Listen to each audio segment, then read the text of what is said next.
Hello everyone, welcome to my channel. This is Priya Bhargav. Today we are going to do transactional analysis. This is a subsection of Unit 3, Theoretical Approaches to Counseling. Unit 3 is a part of Block 1, Group B, MPCE 021, Counseling Psychology. Friends, इस chapter में जितनी भी approaches हैं उसके मैंने separate videos बनाए हैं और उन सारे वीडियोस के लिंक मैंने डिस्क्रिप्शन सेक्शन में डाल दिए हैं. आप उनको क्लिक करके बाकी के वीडियोस भी देख सकते हैं जो इस चैप्टर से रिलेटेड हैं, सो दैट वीडियोस हमारे छोटे रहें और यूज़फुल रहें. That is why I have done that. And जिन्होंने मेरा चैनल सब्सक्राइब नहीं किया है, please don't forget to subscribe my channel and share my videos with your classmates. So now we are going to do transactional analysis. Transactional analysis को TA से भी जानते हैं. जो टीए है ये एरिक बैरने ने दी थी 1960s में, और ये इनका बिलीफ ये था कि जो हमारे लाइफ एक्सपीरियंसेस जो होते हैं वो हमारे सबकॉन्शियस माइंड में इंटैक्ट रिकॉर्ड हो जाते हैं, यानी कि बिना ऑल्टर हुए रिकॉर्ड हो जाते हैं जो भी हमारे लाइफ के एक्सपीरियंसेस होते हैं, और ये हमारी लाइफ का पार्ट बन जाते हैं एंड उसी वजह से हम वैसा बिहेव करते हैं.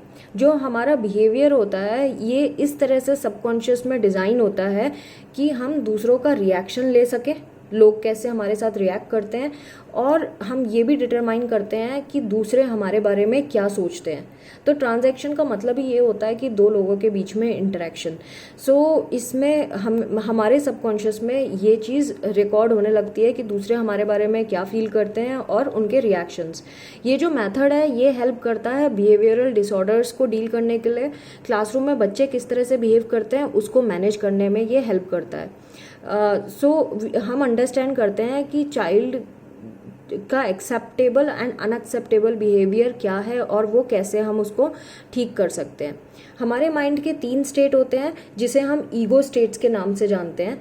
जो पहला ईगो स्टेट होता है वो एक्चुअली ये 3 नहीं है, एक्चुअली 4 हैं. इन्होंने 3 यहाँ मेंशन किया है लेकिन दिए यहाँ पे 4 हैं, तो आप 4 पॉसिबल लाइफ पोजीशंस के बारे में सोच सकते हैं. लेकिन इसको हम थोड़ी देर में करते हैं. पहले मैं आपको बताऊं, हम लोगों की जो हम सारे कोई भी इंसान है वो इन ईगो स्टेट में से किसी एक ईगो स्टेट में स्टक हो जाता है. जैसे एक स्टेट में ज़्यादा स्टक होगा और बाकी 2 में कम स्टक होगा, और ये होगा हमारे चाइल्डहुड एक्सपीरियंसेस के बेसिस पे. सो जो जिस पर्टिकुलर ईगो स्टेट में स्टक हो जाता है वो उसी तरह के चीज़ें एक्सपीरियंस करता है और उसी तरीके का बिहेवियर बाहर शो करता है. हमारे जो एक्सपीरियंसेस होते हैं वो हमारे बर्थ से ही स्टोर होना शुरू हो जाते हैं हमारे सबकॉन्शियस में. 4 पॉसिबल लाइफ पोजीशंस इन्होंने बताई है, जैसे I am not okay, you are okay. हम कोई इंसान ऐसा सोच सकता है कि मैं ओके नहीं हूँ लेकिन बाकी लोग ओके हैं. दूसरे में I am not okay, you are not okay. ये भी एक दूसरी सोच हो सकती है कि मैं भी ठीक नहीं हूँ, सामने वाला भी ठीक नहीं है. तीसरी स्टेट हो सकती है मैं भी ठीक हूँ और सामने वाला ठीक नहीं है. चौथी स्टेट हो सकती है मैं भी ठीक हूँ और सामने वाला भी ठीक है. तो ये 4 स्टेट्स हैं. व्यू ऑफ ह्यूमन नेचर अगर देखें तो ट्रांजैक्शनल एनालिसिस कहती है एक ऑप्टिमिस्टिक थ्योरी मानी जाती है, और ये बेस करती है कि लोग जो होते हैं चेंज हो सकते हैं, चाहे उनकी लाइफ में पास्ट में कितना भी अनफॉर्चुनेट कोई इवेंट हुआ हो, उनके साथ कोई भी बुरा हादसा हुआ हो, लेकिन हर एक इंसान चेंज हो सकता है. हमें 4 मेथड्स पे फोकस करना होता है उनको समझने के लिए और उसके बिहेवियर को प्रिडिक्ट करने के लिए. पहला मेथड है स्ट्रक्चरल एनालिसिस. स्ट्रक्चरल एनालिसिस कहता है कि understanding what is happening with in the person. पहले हम ये समझते हैं कि इंसान के अंदर चल क्या रहा है. सेकेंड मेथड है ट्रांजैक्शनल एनालिसिस. इसका मतलब है डिस्क्राइबिंग व्हाट हैपन्स बिटवीन 2 और मोर पीपल. ये डिस्क्राइब करना ज़रूरी है कि 2 या 2 से ज़्यादा लोगों के बीच में क्या होता है. Game analysis, understanding transactions that lead to bad feelings. हम ये जानने की कोशिश करेंगे ऐसा क्या हुआ था कि ये बैड फीलिंग्स आना शुरू हो गई उस इंसान के अंदर. Script analysis, understand a persons life plan. फिर स्क्रिप्ट एनालिसिस में हम ये जानने की कोशिश करते हैं कि वो अपनी ज़िंदगी में करना क्या चाहता है, उसके क्या प्लान्स हैं आगे के. Regarding role of counsellor, before I start this I would like to tell you, यहाँ पे अगर रेड मार्क है यानी कि ये प्रीवियस एग्जाम में आ चुका है और आगे भी एग्जाम्स में आएगा.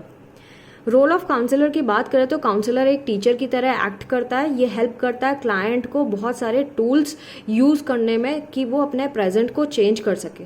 काउंसलर कॉन्ट्रैक्चुअली काम करता है हेयर एंड नाउ प्रॉब्लम्स के ऊपर, मतलब अभी जो उसकी प्रेजेंट प्रॉब्लम्स है उसके ऊपर काम करता है, उसको सॉल्व करने की कोशिश करता है और फोकस करता है कि प्रॉब्लम सॉल्विंग बिहेवियर प्रोडक्टिव रहे उसका, क्लाइंट का।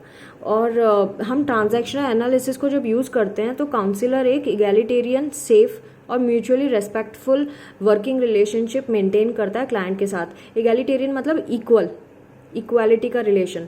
ऐसा नहीं कि वो बॉस बना रहे काउंसलर और वो क्लाइंट जी हजूरी करता रहे, ऐसा नहीं। हम क्लाइंट के साथ इक्वल का रिलेशन रखते हैं कि उसको अपना रिफ्लेक्शन हमारे अंदर दिखाई दे और वो हमारे साथ एक म्यूचुअली रेस्पेक्टफुल रिलेशनशिप शेयर करे। जब हम इस रिलेशनशिप में काम करते हैं तो हम उसको टूल्स प्रोवाइड करते हैं जिससे कि क्लाइंट यूटिलाइज कर सकता है अपने डेली फंक्शंस को और एक क्वालिटी लाइफ जी सकता है। गोल की बात करें तो प्राइमरी गोल जो ट्रांजैक्शन एनालिसिस में होता है वो होता है कि क्लाइंट को हम हेल्प करते हैं खुद को ट्रांसफॉर्म करने में, एक फ्रॉग से प्रिंस एंड प्रिंसेसेस के फॉर्म में। बाकी के जो गोल हैं वो इन्होंने बताए हैं, जैसे कि हम उसको ऐसे कंसेप्ट्स और लैंग्वेज सिखा सकते हैं क्लाइंट को सो दैट ये दुनिया से अच्छे से डील कर सके। वो हम उसको दूसरों से कैसा रिलेशनशिप मेंटेन करना है उसको हम एनालाइज कर सकते हैं और एनालाइज करवा सकते हैं।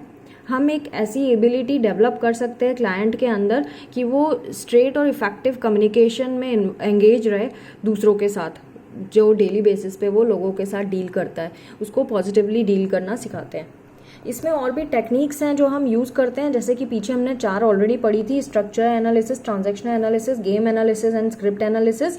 उसके अलावा जो टेक्निक्स है वो है ट्रीटमेंट कॉन्ट्रैक्ट। हम कॉन्ट्रैक्ट साइन कराते हैं जिसमें उसका कंफर्मेशन लेते हैं कि वो विलिंग है ट्रीटमेंट के लिए। इंटेरोगेशन, हम क्वेश्चन आंसर वे में उसको इंटेरोगेट करते हैं। स्पेसिफिकेशन, उसके पूरी डिटेल्स लेते हैं। कन्फ्रंट्रेशन, गलत करता है तो हम उसे टोकते हैं। एक्सप्लेनेशन, हम उसके हर एक बिहेवियर और हर एक थॉट प्रोसेस का एक्सप्लेनेशन मांगते हैं। इल्यूस्ट्रेशन, हम उसको किसी तरह से एग्जाम्पल के फॉर्म पे, स्टोरी टेलिंग के फॉर्म में करके बताते हैं। कंफर्मेशन, हम जो भी उससे सुनते हैं उसको कंफर्म करते हैं और चेक करते हैं कि जो उसने बताया वो यही था। इंटरप्रिटेशन, हम उसके जो भी उसने एक्सप्लेनेशन दिया है उसको हम मतलब निकालते हैं और एक्सप्लेन करने की कोशिश करते हैं कि ऐसा क्यों होता है। एंड क्रिस्टलाइजेशन, फिर उसकी जो सोच है जिस तरह की, उसको हम चेंज करने की कोशिश करते हैं। तो friends, this was transactional analysis in this book. और आज ये चैप्टर यूनिट 3 ख़त्म हो गया है हमारा MPCE 021 का। I hope my videos are useful to you and it will help you in long run as well. So please do not forget to like my videos, subscribe to my channel, do share my videos with your near and dear ones and in your pages and groups. Thanks for watching. Take care. Bye bye.